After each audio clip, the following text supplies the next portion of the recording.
सभी को मेरा जय हिंद, वंदे मातरम। कल हैं दो मेन अहम परीक्षा। पहला है आपका टीए आर्मी ऑफिसर्स 2021 की परीक्षा और दूसरी है राजस्थान के रीट अभ्यर्थियों की परीक्षा लेवल 1 और लेवल 2। तो संडे 26 सितंबर को परीक्षा होनी है और इन दोनों परीक्षाओं को लेके सबसे पहले मेरी तमाम अभ्यर्थियों को शुभकामनाएं। भगवान करें आप अपने लक्ष्य में सफल हों। और साथ ही रीट लेवल और लेवल 2 या राजस्थान की अन्य किसी प्रकार की भर्ती के लिए हमारा मुख्यमंत्री श्री अशोक गहलोत जी से एक अनुरोध है, कृपया उस पर गौर करें। तो सबसे पहले बात कर लेते हैं टीए आर्मी ऑफिसर 2021 भर्ती परीक्षा की। तो कल ये भर्ती परीक्षा होनी है। इन अभ्यर्थियों के लिए मेरा एक ही वर्ड है कि आपको आपकी आंखों में सिर्फ आपकी वर्दी घूमनी चाहिए, आपके चमकते हुए सितारे घूमने चाहिए। बस ये दोनों चीज़ें आपकी आंखों में रहना चाहिए। आपने बिल्कुल भी ये नहीं थॉट लेना अपने मन में कि कितनी वैकेंसी है, क्या रहेगा क्राइटेरिया, कैसे मैं इसमें निकलूंगा, तब इंटरव्यू फाइट करूँगा, कुछ नहीं।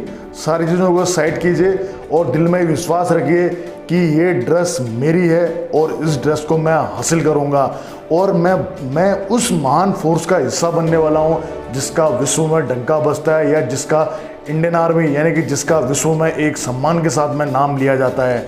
तो आप लोगों के लिए बहुत ही कल मैं क्या आप लोगों को मोटिवेशन दूं।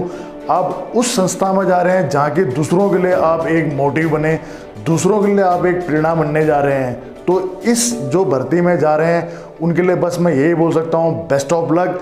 आप चाहे किसी भी डिपार्टमेंट में जाएं, आपको तिरंगा फहराने का मौका मिल सकता है। लेकिन आप भारतीय सेना में जा रहे हैं, यहाँ आपके लिए तिरंगा सिर्फ फहराने का विषय नहीं होता। यहाँ पर तिरंगा आपकी आन, तिरंगा आपकी बान और तिरंगा आपकी शान है।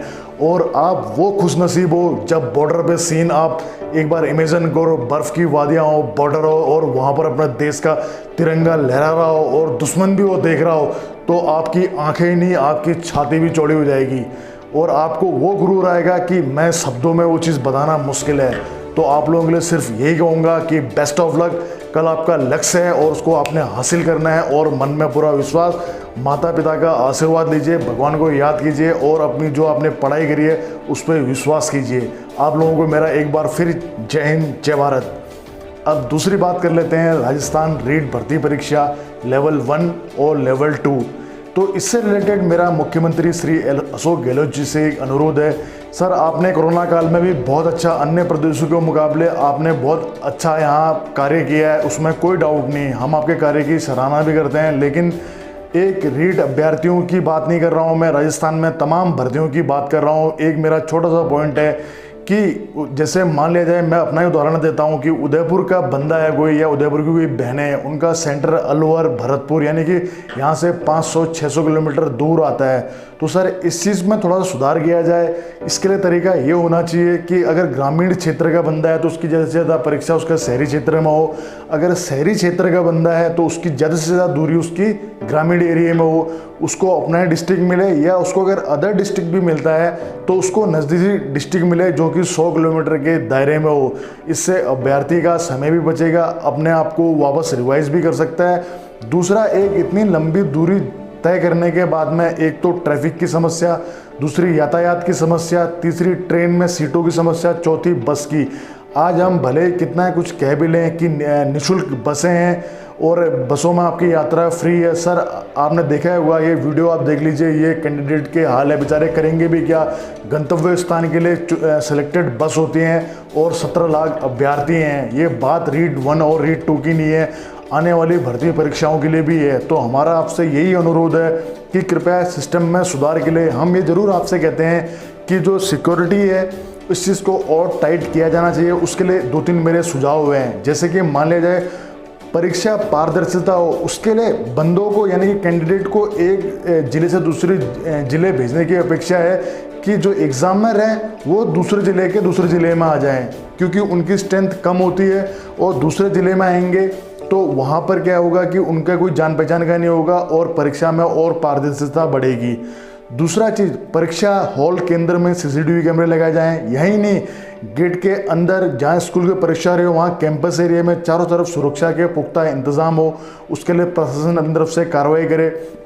ये आप लोगों का काम है, आप लोग बेहतर कर रहे हैं और आगे भी बेहतर करते रहेंगे। लेकिन अगर हम अपना सिक्योरिटी सिस्टम टाइट बना दें तो अभ्यर्थियों को एक ज़िले से दूसरे ज़िले जाने की नौबत नहीं आएगी, क्योंकि इसमें ज़रूरी नहीं कि सब लोग संपन्न परिवार से हो। मैंने खुद अपनी आंखों से देखा है कि बहुत से ऐसे अभ्यर्थियों को भी हमने देखा है जो बेचारों के पास में खाने के रुपए भी नहीं है, और कैसे वो अपना परीक्षा फॉर्म मैनेज करते हैं, कैसे अपनी पढ़ाइयाँ करते हैं, ये हम जानते हैं। लेकिन मैं एक बार उन सभी संगठनों को हाथ जोड़ के मैं उनका दिल से शुक्रिया अदा करना चाहता हूँ जो आज इस घड़ी में, कोरोना काल जहाँ की इस घड़ी में, जहाँ की भर्तियाँ नहीं आ रही ढंग से, सही तरह से चयन प्रक्रिया हो नहीं पा रही कोरोना की वजह से, और इस विपदा की स्थिति में भी बहुत सारे संगठन आगे आए हैं, बहुत सारे समाज के संगठन आगे आए हैं, बहुत सारे अच्छे सोच वाले लोग आए हैं जिन्होंने आके अपने निःशुल्क भोजन की और ठहरने की व्यवस्था की है। उन लोगों को जितना धन्यवाद किया जाए उतना कम है। ये उनकी अच्छी सोच और उनके संस्कारों का ही परिणाम है कि वो एक अच्छा कार्य कर रहे हैं, जिससे कि आने वाले जो बच्चे परीक्षार्थी हैं वो भी उनको दिल से दुआएं देंगे। एक पॉइंट और मैं जोड़ना चाहता हूँ भूतपूर्व सैनिक कोटे का।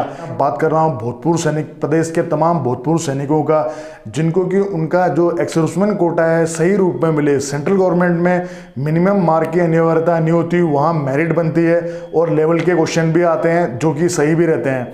लेकिन यहाँ देखा गया है, अगर बात करूँ 2016 ग्राम सेवक की, तो मुश्किल से उनका 3 या 4 बंदों का ही सिलेक्शन हो पाया है। ये ऐसा इसलिए क्योंकि सर परीक्षा में जो लेवल बनाया गया था वो ग्राम सेवक के लायक का था भी नहीं। लेकिन चलो जो भी था, बाकी जब रिजल्ट निकला उसमें सारे कैटेगरियों, उसमें जो मिनिमम मार्क की जो अनिवार्यता थी वो 40% की थी, और 40% के दायरे में बहुत कम लोग आ रहे थे। लास्ट में कास्ट वाइज सब उनकी मेरिट डाउन की गई, लेकिन एक्स-सर्विसमैन जो जनरल कास्ट के आते हैं या एक्स-सर्विसमैन और भी, वो लोग इसका फ़ायदा नहीं ले पाए। तो सर जब भूतपूर्व सैनिक कोटे का सही ढंग से अगर उसको नहीं मिल पाता, या तो उसको ख़त्म कर देना चाहिए या इसके ऊपर में सरकार को काम करना चाहिए कि भूतपूर्व सैनिकों को उनकी जो सेवा, वो हमेशा कैसी विषम परिस्थिति में नौकरी करके आए हैं, इस चीज़ का ध्यान देना चाहिए। उनके लिए मिनिमम जो प्राप्तांक हैं उनके लिए उनमें कुछ छूट की प्रावधान होना चाहिए। इसमें एक अच्छा सा सिस्टम लागू करना चाहिए, और हमें आपसे आशा ही नहीं पूर्ण विश्वास है कि आप इस पे भी जरूर काम करेंगे। एक बार पुनः सभी को कल की परीक्षा के लिए अग्रिम शुभकामनाएं। मैं आप लोगों के उज्जवल भविष्य की कामनाएं करूंगा। जय हिंद, जय भारत, वंदे मातरम, भारत माता की जय।